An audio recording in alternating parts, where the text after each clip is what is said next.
Cabral, até para a gente bater um papo mais aprofundado sobre essa questão de combustíveis, a gente vai trazer agora o Sérgio Araújo, que é presidente executivo da Abicom, e para entender um pouco melhor sobre essa questão da composição do preço, para a questão de defasagem. Sérgio, seja muito bem-vindo aqui ao BMC Market, um prazer falar contigo, boa tarde. Boa tarde para você e para todos aí que estão nos ouvindo. Vamos conversar.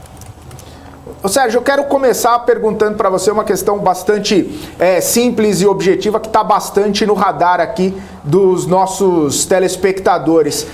Falamos de alta no preço do petróleo e falamos dessas altas recentes no preço dos combustíveis. Diesel, gasolina. Mas a Abicom diz que isso ainda está defasado. Eu queria entender um pouco como que é feita essa composição, como que é medida essa defasagem e por que o combustível segue nessa defasagem. Bom, essa pergunta é muito oportuna, né? Porque realmente esse assunto está aí sendo debatido todos os dias e nem todos conseguem entender a necessidade de uma empresa que não é estatal, é importante esse registro, é uma empresa de capital misto que tem ações negociadas em bolsa e que comercializa commodities. Então, commodities, se precifica commodities não com base no custo da commodity, mas sim valor de mercado. Tá? E como é que é calculado aí o que nós chamamos da paridade, preço de paridade de importação, que se aplica quando o país ele é deficitário em determinada commodity. Então, a forma de se precificar commodity num país que é deficitário na sua produção é a paridade internacional. Ou seja, qual é a alternativa que o comprador tem para adquirir o produto, uma vez que tem escassez no seu país? Ele tem que buscar no mercado externo. Então, isso é a paridade. E como é que ela é composta? É o preço dessas commodities, seja gasolina, diesel e outros derivados, no mercado internacional, mais as despesas logísticas, ou seja, os custos logísticos necessários para trazer esse produto até os portos nacionais. Então, dessa forma que se calcula aí a paridade. E como você colocou, já tem algum tempo que os preços praticados pela Petrobras estão abaixo da paridade, inviabilizando essas operações de importação. Sérgio, Cabral aqui falando. Nos ajude, por favor.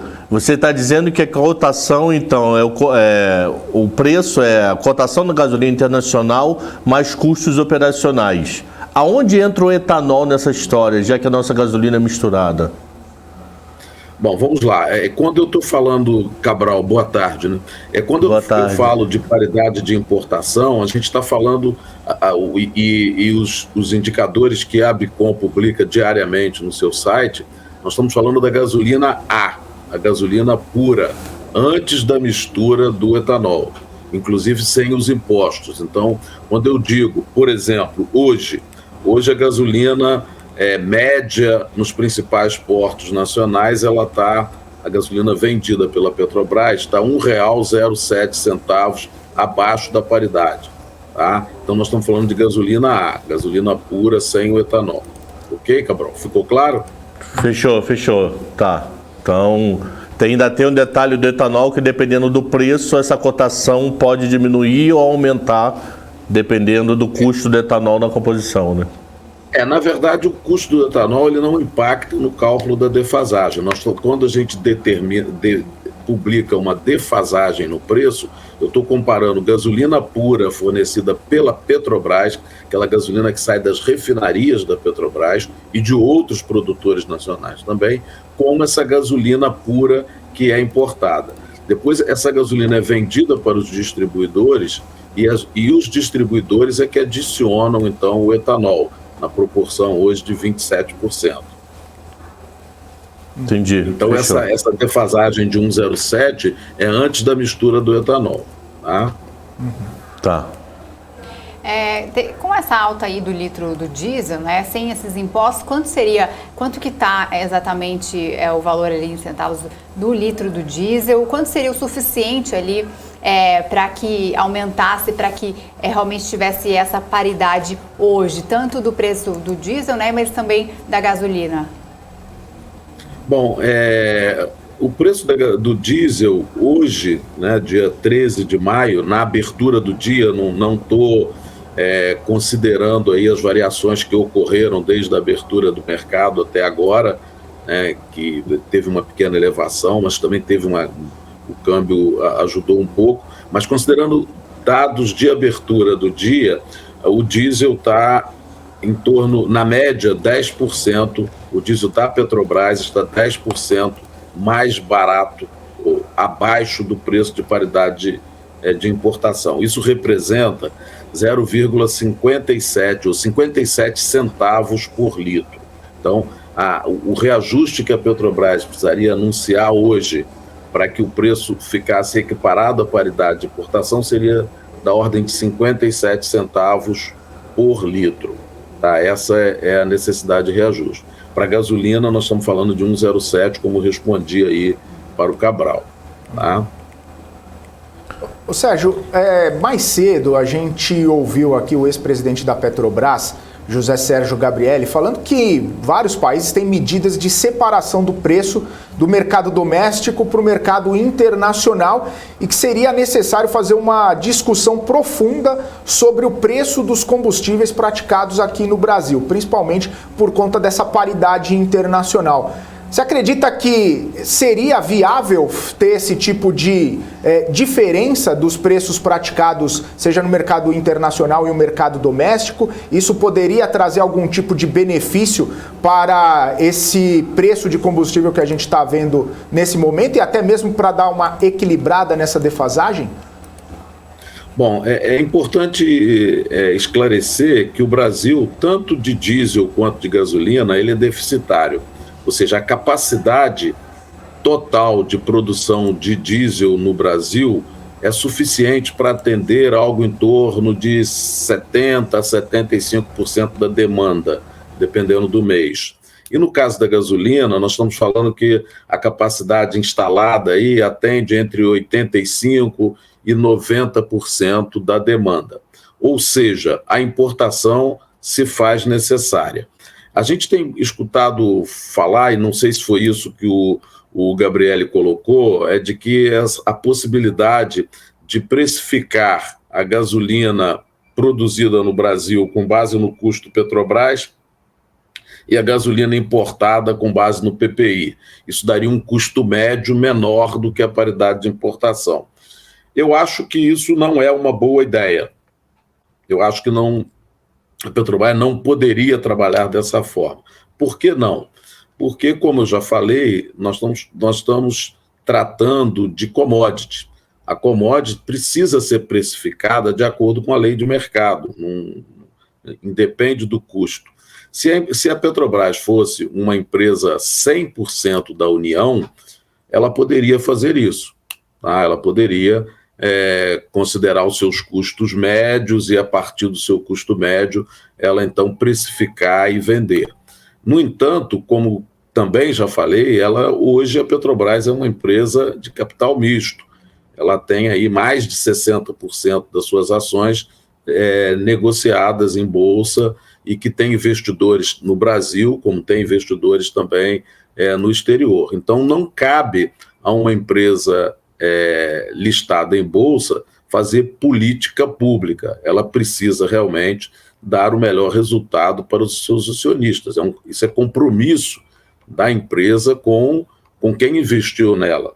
Tá? Então, eu não vejo como se aplicar aí essa segregação de preço, ou seja, produto nacional tem um preço, produto importado tem outro. Não consigo enxergar essa possibilidade. Ao fazer isso, sem dúvida, a direção da Petrobras estaria deixando aí, num linguajar mais popular, deixando dinheiro na mesa.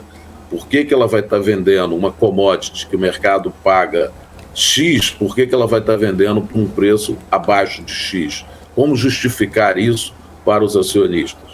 Esse é uma grande dificuldade e é uma pergunta que eu não vejo uma resposta fácil para ela. Sérgio, vamos imaginar no mundo hipotético que o teu telefone toca agora e é Bolsonaro e ele fala, olha, quero mudar de novo Minas Energia, estou mandando Adolfo embora e você vai ser o novo ministro. O que você tentaria fazer? Qual seria um pensamento para tentar criar uma menor vol nisso? Fundo de estabilidade, utilizar dividendos, não fazer nada, deixar como está? Que seria um projeto seu no Ministério da Energia para trabalhar junto com a Petro? Cabral, eu espero que essa hipótese que você está colocando, que ela não se realize. Tá? Mas o que eu diria para você é o seguinte, Cabral, acho que a responsabilidade pela definição de uma solução para a questão do preço dos combustíveis no Brasil não deve ficar somente sob a responsabilidade do ministro de Minas e Energia. Tá? Eu acho que a solução para o problema, ou seja, para atender a essa demanda social, a gente deve reconhecer que o preço dos combustíveis realmente estão muito elevados, de diesel, de gasolina, do GLP, que é o gás de cozinha. Então, isso não é também uma particularidade do Brasil, isso está acontecendo em diversos países do mundo. Mas, como falei, quem tem que se preocupar em atender a essa demanda social para evitar aí, eu nem diria que é para evitar outras elevações, mais elevações nos preços dos combustíveis, mas até para permitir a redução, eu acho que é o governo, é a União. E aí é muito importante a participação também do Ministério da Economia. O Ministério da Minas e Energia pode sugerir algumas alternativas, mas eu acho que é uma decisão de colegiado e, sem dúvida, precisa ser endossada pelo executivo maior, que é o presidente da República. Na minha visão, apesar de ser totalmente contrário à artificialização na precificação, seja de qual for o produto, mas eu acho que numa situação de crise que nós estamos vivendo, poderia sim ser criado um fundo e utilizando recursos do próprio petróleo, lembrando que o preço da gasolina e do diesel sobe quando sobe também o preço do petróleo e quando sobe quando a nossa moeda é desvalorizada, ou seja, a taxa cambial sobe. E quando isso acontece, a receita da União com royalties do petróleo, a participação especial e também os dividendos pagos aí pela Petrobras para a União, eles estão excedendo aos valores orçados. Então, esse excedente poderia ser utilizado, sim, para, através de uma política pública, atender essa demanda social. Então, eu responderia dessa forma. Se o Bolsonaro me convidasse para ser o ministro de Minas e Energia, eu ia sugerir a ele uma decisão colegiada, envolvendo necessariamente o Ministério da Economia, Casa Civil, mas para que a gente, em conjunto, tomasse uma decisão para a implantação, eu diria provisória, não em caráter definitivo, para atender esse momento de crise. Se você recebeu o convite, vem aqui conversar com a gente novamente. Sérgio, eu queria saber como é que estão as importações, né? Eu sei que algumas empresas deixaram de trazer o produto aqui para o Brasil durante a pandemia, né? Quantas empresas estão importando atualmente o combustível líquido? Diminuiu? Diminuiu muito. Se você olhar um histórico, e isso está lá disponível no site da ANP, não é nenhuma informação privilegiada, você vai ver que tinham, apesar de a gente ter mais de 300 empresas devidamente autorizadas pela ANP para a realização de importações, a gente verifica aí nos últimos meses, anos, um número de agentes importando gasolina e diesel da ordem de 30, 35 empresas. Hoje, ou seja, eu estou falando 2022, a gente tem 4 empresas realizando importações, 4 ou 5 empresas realizando importações, não mais do que isso. E por que o número foi tão reduzido assim? Porque, como já falei, as defasagens estão elevadas e consistentes. Né? A gente ficou aí mais de 60 dias sem que a Petrobras fizesse ajuste, e quando fez, não levou o seu preço para o nível da paridade. Então isso realmente inviabiliza operações de distribuidoras, das distribuidoras menores, né, as distribuidoras com atuações regionais, inviabiliza também as operações das empresas importadoras, por exemplo, das associadas da ABICOM, né, da associação que eu presido, que não estão realizando nenhuma operação nesse ano de 2022 em função dessa inviabilidade econômica. Os 4 agentes que estão importando é a própria Petrobras. A Petrobras tem feito importação tanto de diesel quanto de gasolina de volumes importantes, buscando aí atender parte da demanda. E as 4 maiores distribuidoras que atuam no Brasil e que concentram aí em torno de 75%, 80% do market share, elas também têm feito importações. Então, basicamente, são essas 4 empresas que estão regularmente realizando importações nesse momento. Sérgio, uma dúvida bem de leigo, me ajude. Nós importamos aproximadamente 25% a 30% do diesel e de 10% a 15% da gasolina. Economicamente é viável termos de refinaria para substituir essa importação? Ou é mais eficiente ainda importar? E por que não fizemos a refinaria se for mais vantajoso? Olha, essa é uma pergunta difícil de responder, eu acho mas precisa ser respondida, tá? Eu acho que essa tua pergunta é muito apropriada, né? Por que eu estou colocando isso? Se você olhar sob o ponto de vista de busca de uma autossuficiência na produção dos principais combustíveis, né, e o Brasil, como país, ficar livre desses eventos geopolíticos e até de ações do próprio cartel da OPEP, que controlam o preço não só do petróleo, mas também dos seus principais derivados, o investimento em refino é recomendado. Se você pensar em questões de segurança energética, em questões de uma garantia de abastecimento, de uma autossuficiência. No entanto, Cabral, a gente tem que pensar o seguinte: o mundo todo está caminhando aí com velocidades diferentes, com soluções diferentes, mas o mundo está caminhando para a transição energética, buscando combustíveis ou fontes de energia que sejam mais amigáveis com o meio ambiente. Ou seja, a descarbonização é um assunto que está na pauta de qualquer empresa, de qualquer país.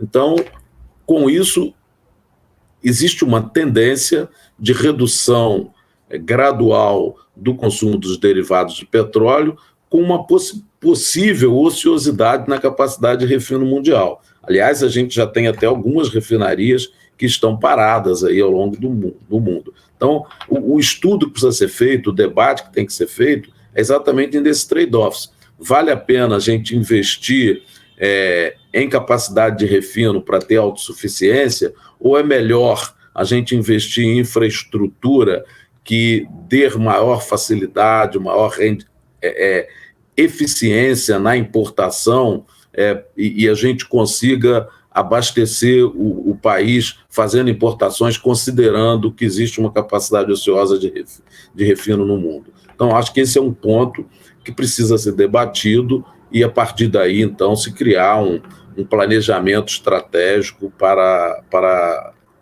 agir no sentido de aumentar a capacidade de refino ou aumentar a capacidade, a infraestrutura para importação de produtos.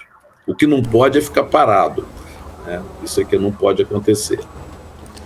Ô Sérgio, uma última de minha parte aqui para eu entender um pouco esse movimento, que muita gente fala sobre uma possível privatização da Petrobras, principalmente nessa mudança do ministro de Minas e Energia, onde o primeiro ato dele foi solicitar aquele estudo à economia para poder fazer a desestatização.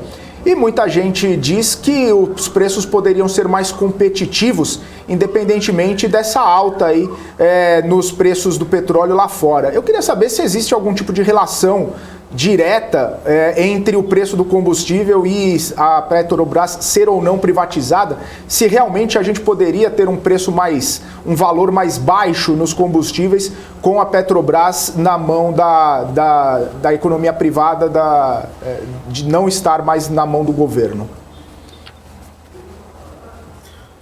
Olha, em curto prazo, a minha resposta é não.